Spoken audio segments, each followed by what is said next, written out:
कोशिश कर रहे हैं ब्रेकर की, यहाँ दोनों जगह पर ब्रेकर लगाने का प्रयास कर रहे हैं, बैरिकेड्स लगाने का प्रयास कर रहे हैं, जिससे कोई भी गाड़ी तेज गति से आएगी तो पहले यहाँ रुकेगी, धीरे हो जाएगी, जब तक अपने को रोड क्रॉस करने में भी आसानी हो जाएगी। देखो अपने आगे वो रोड से जब आते तो पूरा रामपुरा तक डबल रोड बना दी मैंने आपका। फौजी चौराहे से बढ़िया रोड है। अब आपका इस फौजी चौराहे से लेकर के पूरे सेठों की बावड़ी तक बढ़िया डिवाइडर लगा के इलेक्ट्रिक पोल लगा रहा हूँ, बढ़िया रोशनी वाले, जिससे पाली से आने वाले व्यक्ति को जेतन शहर में जब एंटर होंगे तो बढ़िया सा हमें देखने को मिलेगा। एक मैं समाज बंधु से कहता हूँ, हम नगर पालिका के चारों पांचों कोनों में बढ़िया गेट बना रहे हैं, एक ही डिजाइन के सब गेट बनाएंगे तो कुछ भामाशा हमें मिले हैं। तो मैं सैनिक समाज से भी कहूँगा कि थोड़ा थोड़ा चंदा इकट्ठा करके इसमें भागीदारी निभाए। महात्मा ज्योतिबा फुले जी के नाम का एक बढ़िया सा गेट जो है वो हम बनाना चाह रहे हैं।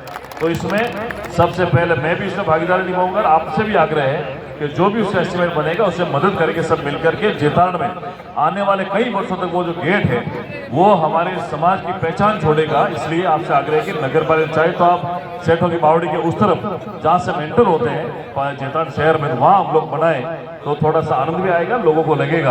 आपको लगता है कि भाई अगर नोबल स्कूल के पास इधर बनाना हो या कहीं भी जो आपको अच्छा लगता है, लेकिन मुझे तो ये ज़्यादा अच्छा लगता है कि ये जो पाली से जो आता है ये हमारी बाढ़ भी लगती है, पूरा इधर लगाएंगे तो जोधपुर पत्थर का बड़ा कम से कम उसकी लागत 20-25 लाख रुपए के करीब आएगी। तो हम लोग कहें तो एक बढ़िया सा प्रपोजल तैयार करके एक जेतारण नगर पालिका अंदर का गेट बनाए हमारा, क्योंकि जैन समाज वाले भी बना रहे हैं, हमने 2-3-4 समाज वाले, क्योंकि लिमिटेड जगह है। एक नोबल स्कूल चौराहे के आसपास है, एक पाली से जोधपुर साथ वो है, एक मेहता सिटी वाले एक किया, यही 4 जगह हमारे पास में। ये तो पहले पाओ वाली स्थिति है, तो आप लोग थोड़ा थोड़ा मेहनत करके बढ़िया से गेट हम लोग बनाने का प्रयास कर रहे हैं। और पूरे वार्ड के अंदर देखो मैंने 1 का 2 वार्ड कर दिया, पहले 1 3 नंबर था, 4 नंबर था, अब मैंने 2 के 3 वार्ड कर दिए। पार्षद भी एक ज़्यादा आएगा। अभी हमने पिछले कई दिनों से कोशिश कर रहे हैं कि सब बैरों पर, ढाणियों पर, गौशाला के अंदर से लेकर के ये देखो इस फुलचौरा से लेकर के रोड के दोनों कलर ब्लॉक लगा दिए बढ़िया। नाले का काम भी चल रहा है, जुंडा रास्ते में बढ़िया पानी भरता था वो भी काम पूरा कर दिया, उसके वहाँ सीसी बना दी।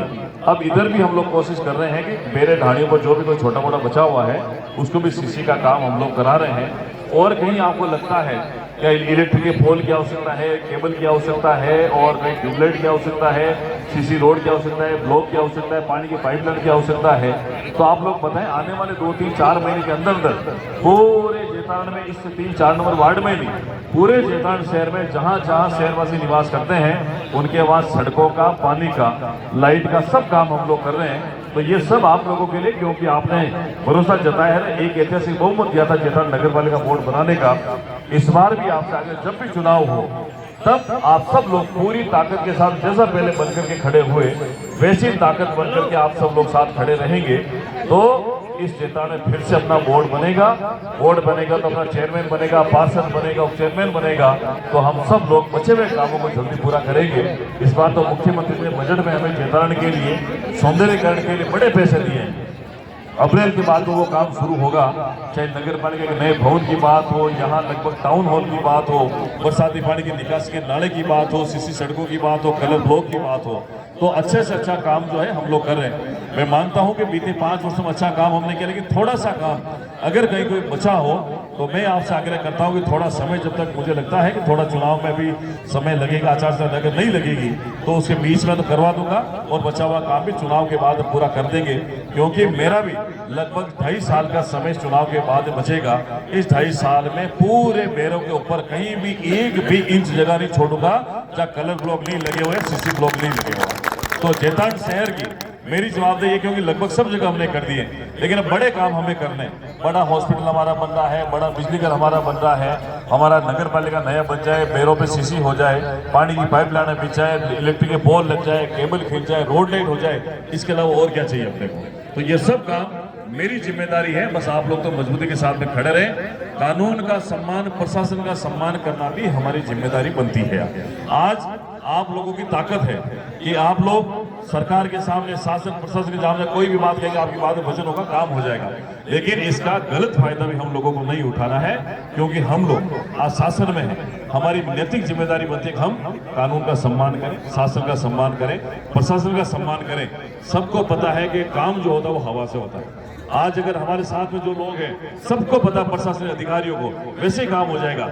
लेकिन फिर भी अगर कोई बात होती है तो आप लोग थोड़ा सा प्रशासन का सम्मान करें। ये सारे अधिकारी जानते हैं कि आप लोग अच्छा काम करते हैं, सब कुछ अच्छा है, लेकिन कभी कभार अगर कोई परिस्थिति आए तो अपने को भी इस परिस्थिति में साथ रह करके शासन को मजबूत करने की जिम्मेदारी हमारी बनती है। क्योंकि आप लोग जानते हो सोशल मीडिया का जमाना है, हम कुछ बात अच्छे के लिए कहते हैं, विरोधी पक्ष क्या करता है उसको नेगेटिव नैरेटिव सेट करके के मीडिया में चलाता है, फिर लोग पता नहीं क्या क्या बातें हमारे बारे में करते हैं। तो हमें तो डर इस बात का है कि हमारे समाज का कहीं बुरा नहीं लगे, जैताड़ का बुरा नहीं लगे और हम लोग अच्छा काम करें, बस हमारा लक्ष्य इतना ही है। जब तक आप सब लोग मिलकर के साथ नहीं रहोगे तब तक मुझे भी काम करने में परेशानी आएगी, लेकिन जब साथ रहोगे तो काम करने में आनंद भी आएगा, ताकत भी मिलेगी। तो मैं आपसे आग्रह करता हूं कि ये पूरा शासन प्रशासन आपकी भी जिम्मेदारी के साथ में पूरी मदद करेगा। कहीं भी जाएंगे आपका मान सम्मान भी होगा, लेकिन हमारी भी जिम्मेदारी मदद, थोड़ा सा हम लोग बड़ा मन रख करके आने वाले समय में काम करें, क्योंकि ये पूरा अपना परिवार है और परिवार के बीच में रहकर के अगर हम लोग बात नहीं करेंगे तो ठीक नहीं हो, क्योंकि परिवार बीच में बैठ कर बात कर सकते हैं। ये जो आज होली का त्योहार है, ये होली का त्योहार भगवान के प्रति श्रद्धा का विषय है। भगवान के प्रति जो भाव होता है भक्त का, उसका है। देखो भक्त प्रहलाद जी अग्नि के अंदर बैठ गए, लेकिन बाल भी बांका उनका नहीं हुआ क्योंकि भगवान उनके साथ में था। तो ऐसा ही काम आप लोग भी करो कि नहीं मैं काम करूंगा तो सही करूंगा और गलत काम नहीं करूंगा, तो सही काम करेंगे तो भगवान के साथ होता है। और अपने धर्म को, संस्कृति को कभी नहीं छोड़े। अगर हम लोग जानते हैं कि दरियाव जी वाले भरोसा करता है, दरियाव जी की भक्ति करो। आप राणा भाई जी भरोसा करते, राणा भाई जी की भक्ति करो। ठाकुर जी में भरोसा करते हैं, उनकी भक्ति करो। बस मन के अंदर धर्म होना चाहिए, मन के अंदर एक दूसरे के प्रति प्रेम होना चाहिए, आदर भाव और सत्कार होना चाहिए, एक दूसरे का सम्मान। अगर हम लोग दूसरे का करेंगे तो सामने वाला स्वतः ही हमारा सम्मान करेगा। तो इसको भी आप लोग समझें और इस त्योहार में हम सब लोग भागीदार बने।